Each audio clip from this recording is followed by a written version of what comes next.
Bom dia a todos, amigos. Estamos iniciando nossa conversa sobre criptomoedas neste dia 22 de junho de 2025. São 11 horas 12 minutos num domingo. Estou aqui no escritório, estamos dando uma olhada nas criptomoedas e vendo como elas estão respondendo à situação de tensão absurdamente elevada entre Estados Unidos, Irã, Israel e Irã. A gente teve durante essa noite passada bombardeio de 3 áreas no Irã pelos Estados Unidos. Estamos infelizmente presenciando o escalonamento de uma crise internacional, sem dúvida alguma. E vamos ver como é que isso está afetando o universo de criptomoedas neste momento. Vou colocar aqui na tela para que a gente possa ver imediatamente. Bitcoin contra dólar. Então o Bitcoin contra dólar, por enquanto, ele consegue se manter acima da região dos 100 mil pontos, 100 mil dólares. E, portanto, a gente percebe, sim, Bitcoin contra dólar um pouco mais forte, sem dúvida alguma, bem mais forte do que as altcoins principais. Então, se por um lado a gente teve um forte reflexo de fuga ao risco nas altcoins, com várias delas caindo 10, 12, 15, 20%, por outro lado, nós temos o BTC ainda conseguindo respeitar essa região de 100 mil, 500, 100 mil dólares, que é uma zona de suporte importante, sim, mas não acredito que venha conseguir efetivamente respeitar essa área e devemos ter, dentro das próximas horas, a perda desta região. Eu tinha comentado no meio da semana, junto com o pessoal lá da área da TraderUp, que o Ethereum tinha feito um falso rompimento do seu topo na parte superior, aqui. E quando o mercado faz isso e volta para dentro da congestão, o movimento mais provável é que ele consiga pegar toda esta amplitude aqui e afundar esta mesma amplitude para baixo. Então, meu alvo em Ethereum estava realmente nessa região que nós estamos encostando agora. 2.200 dólares. Porque se a gente pega essa amplitude daqui até aqui e leva isso aqui a partir desse fundo, nós estamos batendo exatamente no alvo da correção esperada. Então, por este aspecto, por esse conceito, nós entenderíamos que o Ethereum deveria provavelmente montar algum tipo de fundo exatamente nessa região, em 2.200 dólares, e daí com isso voltar para dentro desta área de congestão, trabalhando dentro deste retângulo que ele encontra-se. Esse seria o movimento tecnicamente mais provável. O segundo movimento que poderia também ser elicitado com o agravamento da crise do Oriente Médio é literalmente nós não conseguirmos respeitar essa área de 2.200 e nesse caso a gente voltar imediatamente para esta região de 1.800 dólares, que é a abertura desta mega barra, é a próxima zona aonde os compradores se apresentariam com maior agressividade, tentando tomar Ethereum nessa região especificamente. Então, os suportes atuais de Ethereum é o momento atual, 2.200 dólares. Esse é um ponto de suporte importante no meu entendimento, pelo movimento de amplificação dos retângulos que a gente fez ali. E se nós perdermos 2.200, neste caso, 1.810 dólares seria o próximo alvo dessa correção, dessa queda que nós estamos vendo. Por impressionante que pareça, essa queda em si ela não chega a modificar a tendência. Nós ainda estamos em uma tendência de alta, sim. Da forma como eu vejo esse movimento, quando a gente corta este topo aqui, nós montamos uma estrutura de alta.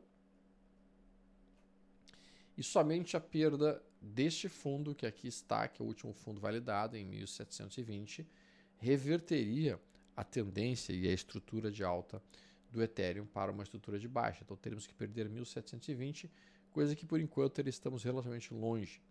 Nós temos uma linha terça de alta, que é essa daqui, no meu entendimento, pegando esse fundo com esse fundo e batendo exatamente aqui. Nós temos também uma retração de Fibonacci nessa região aqui, para quem gosta de retrações de Fibonacci. Nós estamos em cima da retração, quase em cima da retração de 50% de toda a perna de alta. E se a gente pega a retração mais curta, que seria o último movimento, que seria daqui até aqui, nós estamos exatamente na retração de 50%. Então, esta área que nós estamos exatamente agora, como mencionei para vocês agora há pouco, é uma zona de suporte. No 240 minutos, nós não temos nenhum sinal de reversão do movimento até agora, de fato não temos. A gente perdeu essa região de suporte aqui, sim, uma zona importante, era um retângulo, assim como a gente rompeu aqui falsamente. Então, se nós quisermos realmente entender Ethereum com a possibilidade de montar o movimento de retorno para cá, nós teremos que ver nas próximas 4 horas, de preferência, alguma entrada de pressão compradora segurando a posição do mercado. Neste caso, se aparecer um candle de reversão aqui, um candle branco, e logo depois esse candle for rompido, eu, de uma maneira um tanto quanto agressiva, sim, eu compraria posições, meu stop ficaria aqui embaixo, meu all ficaria aqui em cima. Mas eu ainda preciso de candles de reversão que ainda não se estabeleceram em Ethereum nesse momento. Voltando para a questão do BTC contra o dólar, o BTC, como a gente viu, ele está em cima dessa região, que é um fundo prévio. O fundo anterior é o fundo de junho. Tá? E tocando essa área com um candle bastante amplo. Esse tipo de candle, que é esse candle está sendo produzido na última barra, geralmente é um candle que pode ser um candle de ignição de um movimento, ele pode estar dando início a um movimento mais amplo, ou ele pode ser um candle de exaustão do movimento. Como é que a gente vai saber se é uma ignição ou se a gente vai saber se é uma exaustão do movimento, Stormer? Bom, basicamente a maneira de nós entendermos isso é, nós vamos ter que esperar o próximo candle.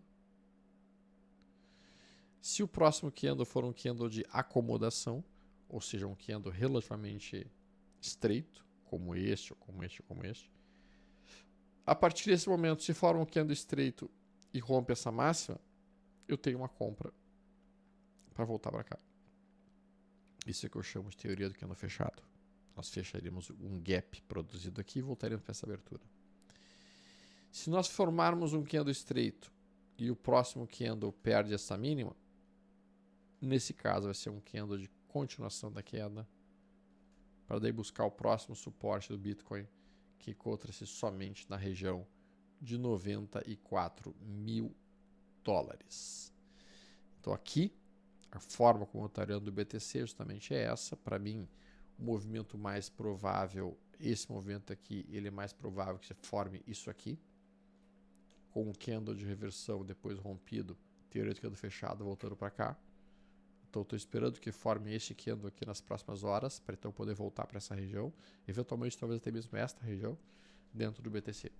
A gente já viu a questão do Ethereum, e agora vamos dar uma olhada em Solana contra dólar. Bom, a gente viu recentemente, essa semana passada, a gente teve os futuros de Solana e futuros de Ethereum começando a ser inaugurado dentro da B3. Então é possível que a gente tenha algumas boas operações amanhã em Solana e Ethereum, sim, nos contratos futuros destes ativos de uma maneira bem ampla, porque a gente está vendo o gráfico diário formando um candle importante de recuo. Esse candle, sim, ele perde uma zona de suporte. Um trader puramente técnico diria que isso aqui é um ombro, cabeça, ombro, ombro, cabeça, ombro. Sendo isso um ombro, cabeça, ombro, o movimento mais provável seria toda essa amplitude para baixo, alternado, o que daria um alvo nesta região de fundo prévio em 104 dólares. Então, Solana, nesse momento, indica a intenção de voltar para 104 dólares, esta região específica. Pode ter sido um falso perda de suporte, Stormer. A gente sabe que o universo de criptos geralmente faz bastante esse tipo de movimento, que finge perder um suporte e quando tu acha que perdeu, ele repica e volta. A gente sabe que tem uma linha de retorno passando exatamente aqui, ó, nesta área. Então, se eu tivesse comprado, qual seria a minha conduta neste momento? Bom, eu gostaria de entrar dentro de um gráfico de 240 minutos. Esse candle que a gente está vendo, para mim, ele é um candle de exaustão do movimento, assim como esse candle foi um candle de exaustão do movimento, assim como este candle foi um candle de exaustão do movimento, assim como este candle foi um candle de exaustão de movimento.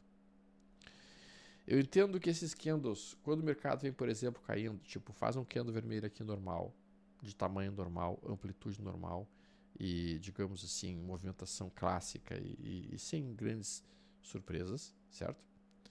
Quando faz um candle desses, depois um outro candle destes,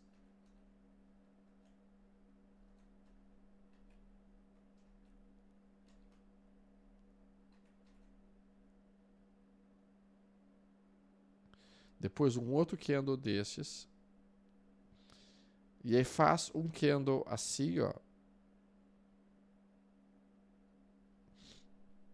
Esse candle, que é muito maior que os candles prévios, ele é um candle muito provavelmente de exaustão. Veja que aqui a gente teve um candle pequenininho, pequenininho, pequenininho, pequenininho, pequenininho, pequenininho, pequenininho. Uou! Disparou e ficou gigantesco. Assim como aqui, pequeno, pequeno, pequeno, pequeno, pequeno, pequeno. Uou, gigantesco. Por que esse tipo de candle grande representa uma exaustão do movimento de venda? Porque basicamente, quem é que vai vender Solana aqui, nesse momento, colocando um stop da sua posição vendida acima dessa máxima? Quem é que venderia Solana aqui, com o stop aqui em cima? Fica um stop muito caro. Então, quando a gente tem quedas muito importantes, ficar vendido representa um risco importante para o mercado. E automaticamente, no momento que existe risco nessa posição, os compradores começam a assumir cenários. Então, Solana, que por enquanto segue acelerando na queda, estamos vendo que ela está renovando mínimas, ela está fazendo uma barra que, no meu entendimento, é uma barra de exaustão.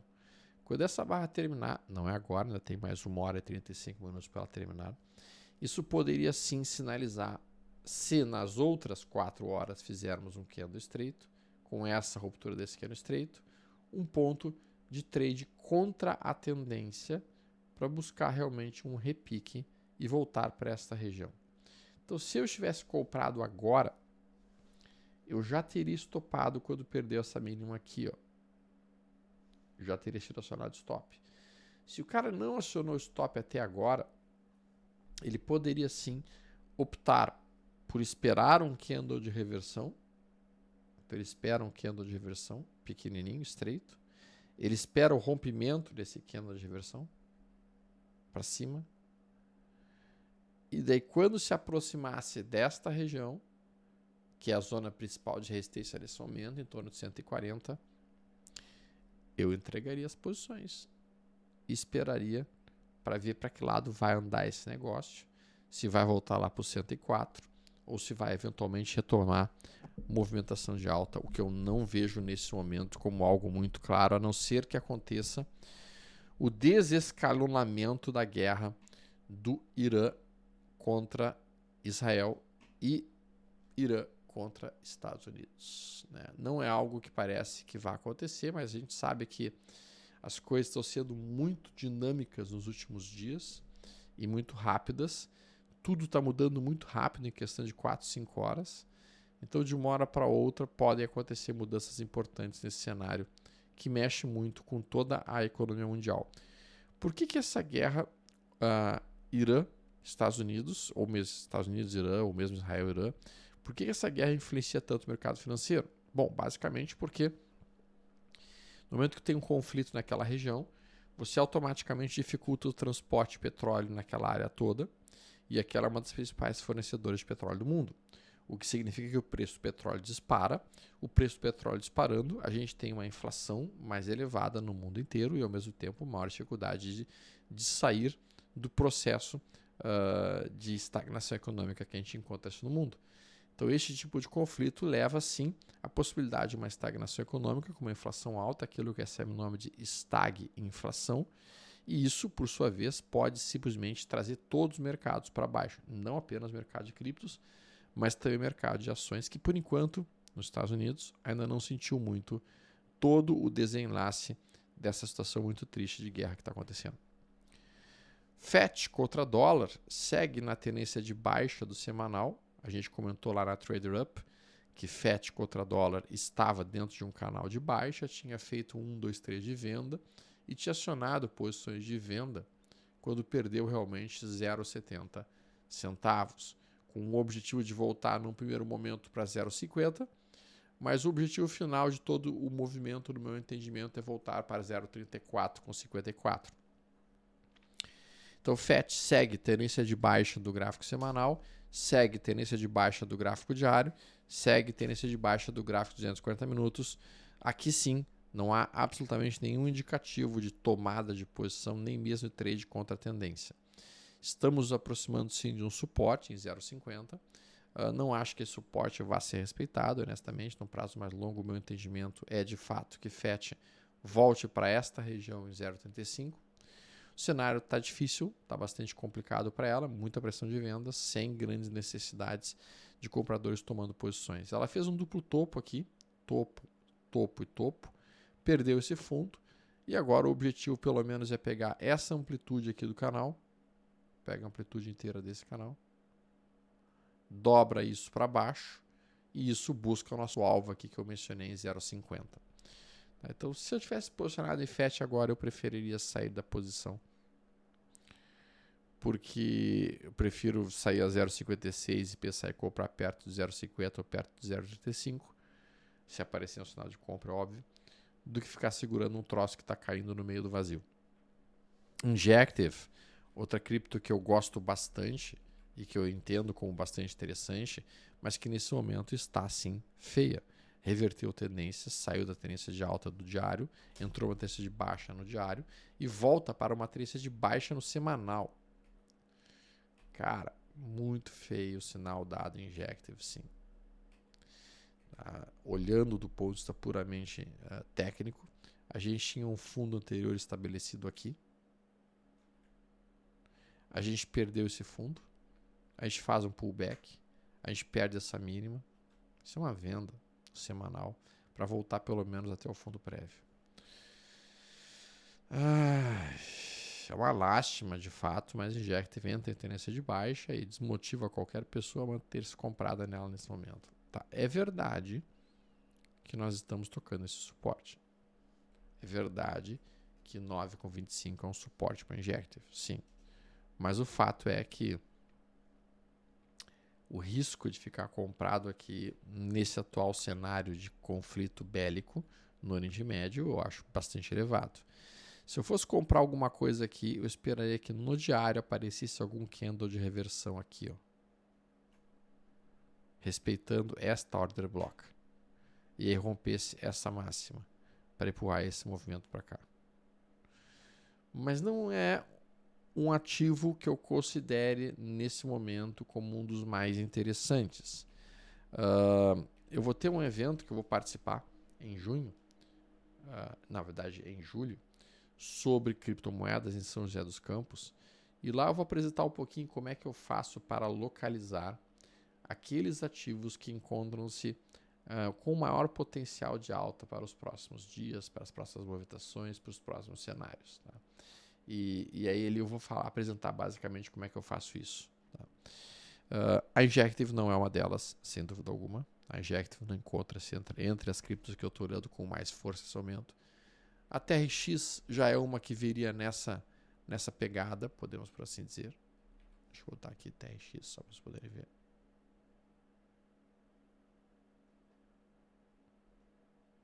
E eu vou apresentar por que isso, basicamente. Opa, fiz o erro. O que aconteceu aqui? Pronto. Então eu vejo que a TRX, neste momento,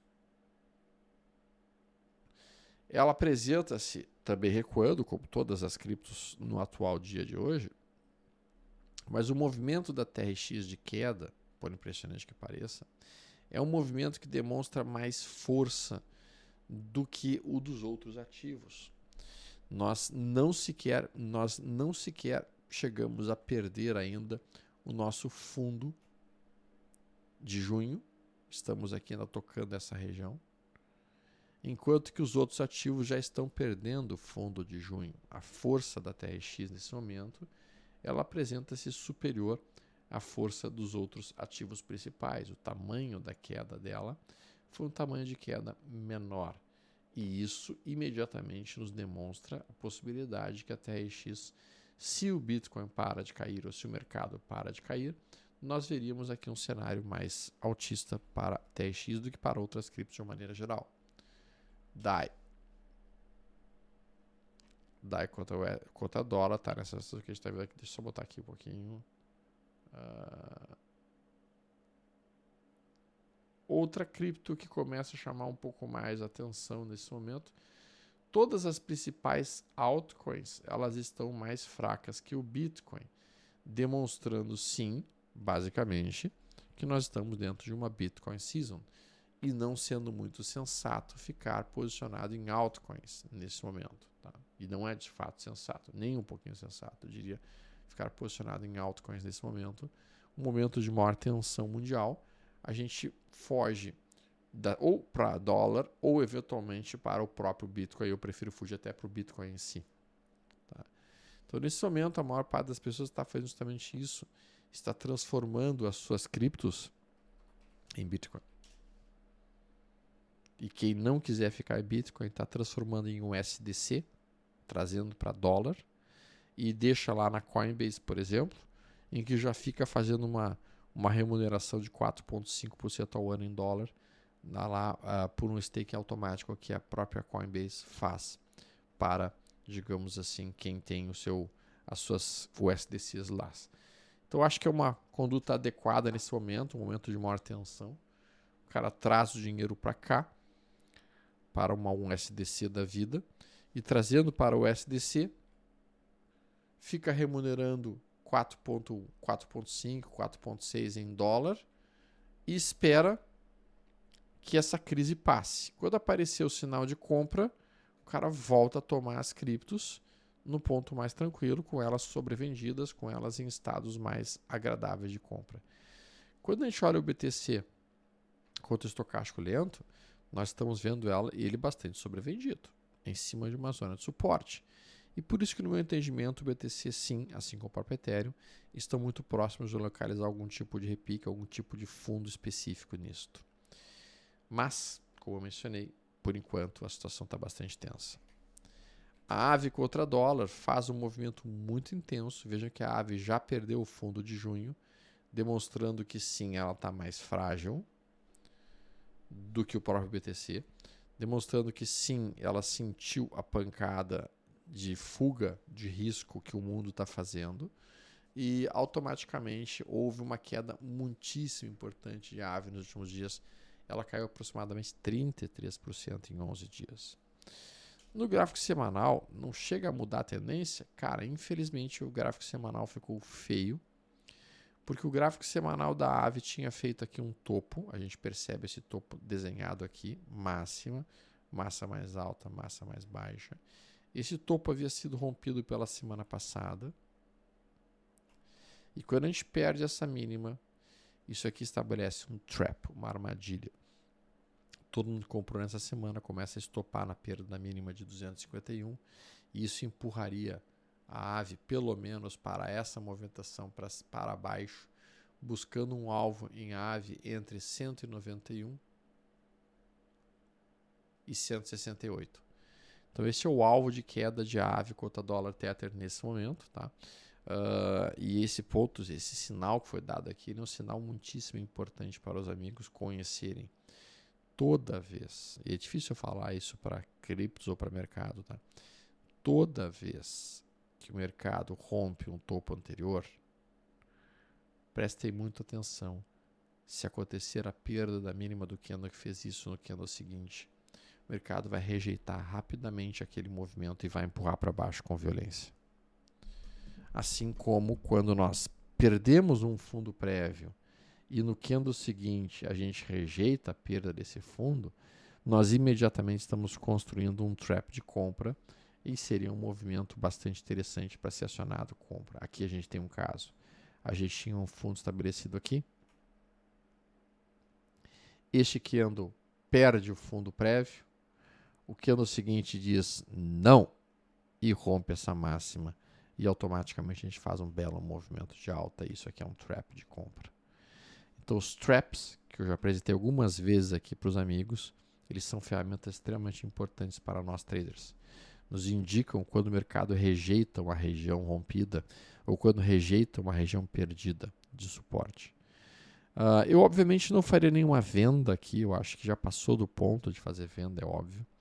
Se o cara tinha algum ponto que ele poderia pensar em ter vendido posições, foi aqui, nessa sombra superior enorme, que depois perde essa mínima, isso é um trap em cima do que é no anterior. Agora, basicamente, se eu tivesse comprado, eu esperaria um próximo repique. Tentaria sair perto de 251, 253. Essa é a região que eu gostaria de tentar sair de AVE nesse momento. E este é o momento para ficar mais líquido e ficar mais em um SDC do que em criptos em si, pessoal. Especialmente as altcoins. A não ser que o sujeito esteja querendo tomar um risco maior nesse momento e acreditar que essa crise no Oriente Médio vai passar mais rapidamente, coisa que por enquanto não temos absolutamente nenhum sinal de que isso aconteça. SUI contra dólar. SUI faz um ombro, cabeça, ombro, e esse ombro, cabeça, ombro foi acionado. Esse movimento aqui foi bem feio, quando ele fez um candle branco aqui e perdeu essa mínima. Isso aqui confirmou o acionamento do ombro, cabeça, ombro. E o objetivo de SUI agora é voltar para 2 dólares e 10, 2 dólares e um pouquinho. Tá? 2 dólares e 5. Então, nesse momento, não há por que permanecer comprado em SUI. A não ser, cara, se o cara está comprado agora ainda e não fechou posição, não botou stop, não saiu do trade, bom, cara, aí não tem muito o que fazer, né? Aí o cara vai ter que ficar comprado com o seu stop aqui embaixo, rezando para o Papai do Céu que a situação toda termine e que o mercado volte a subir, acreditando que a tendência de alta do semanal vai se manter intacta, incólume e não cutucada e não movimentada. O que tem que ter muita fé nesse cenário como um todo, né? Link vai na mesma pegada de outras criptos, mas ela está um pouco mais forte, sim. Não está, desculpa, esse é o gráfico semanal, não já.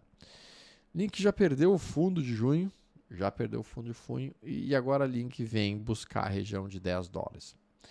O número redondo 10 funciona como um fortíssimo suporte, é uma área que compradores podem eventualmente se apresentar. Deve ser tocado ao longo dessa semana. No gráfico diário, também um ombro, cabeça, ombro, várias criptos fazendo exatamente o mesmo padrão de reversão. Um padrão clássico, conhecido de todo mundo. Ombro, cabeça, ombro. Perdeu a linha de pescoço. Alvo, essa amplitude toda para baixo, é o claro e o mais provável nesse momento. Buscando, inclusive, perder os 10 dólares e indo para 9 com 10. Mas não dá para vender agora, né? Depois de 3 dias consecutivos de queda, tu não pode vender. É pedir para estar vendendo um fundo. Então agora teria que esperar um repique. Possivelmente um repique para tentar retestar essa zona de suporte perdida. Para então sim poder bater na venda. Galera, então em termos de criptos, estamos vendo o cenário realmente de fuga de risco generalizado no mundo inteiro. O pessoal está fugindo de risco. A gente vê NIR começando a se aproximar de um suporte importante também. Também fez o ombro, cabeça, ombro que a gente está vendo aqui. Saiu do canal de alta, opera agora no canal de baixa. E NIR então volta para o fundo em 1,80. 1,85. Ruim. Bastante ruim. Por enquanto, só quem tem conseguido segurar aos pouquinhos é Bitcoin. E ainda assim, tentando se segurar pela unha do quinto dedo acima de 100 mil dólares. Acabou de perder 100 mil dólares, está em 99.700. É uma zona importante, a zona de 100 mil dólares, psicologicamente importante e forte para suporte. Vamos ver se as próximas horas vão conseguir segurar acima dessa região aí. Amanhã nos veremos de tarde, Café Tricô e Ações, 3 da tarde. Deixo o convite para vocês todos. Também deixo o convite para vocês conhecerem a Coinbase, que é uma exchange dentro do guarda-chuva da SEC, que, portanto, nos traz uma maior tranquilidade para estar operando através dela. É a exchange que eu utilizo para minhas compras e vendas. Ela tem essa grande vantagem, como eu mencionei para vocês agora há pouco, quando traz o dinheiro para o SDC, esse SDC fica rentabilizando 4,5, 4,2 ao ano, o que já é algo bastante interessante para o cara que está vendo um momento um tanto quanto ruim de ficar posicionado em cripto, traz para dólar, fica esperando que o mercado bom, que o momento bom apareça e daí volta a atuar na cripto quando ela se aproximar de uma zona de suporte. Isso é uma coisa bastante inteligente, bastante estratégica no meu entendimento. Que vocês tenham uma ótima semana e nós nos vemos amanhã. Até mais, pessoal. Não esqueça de deixar um like aí.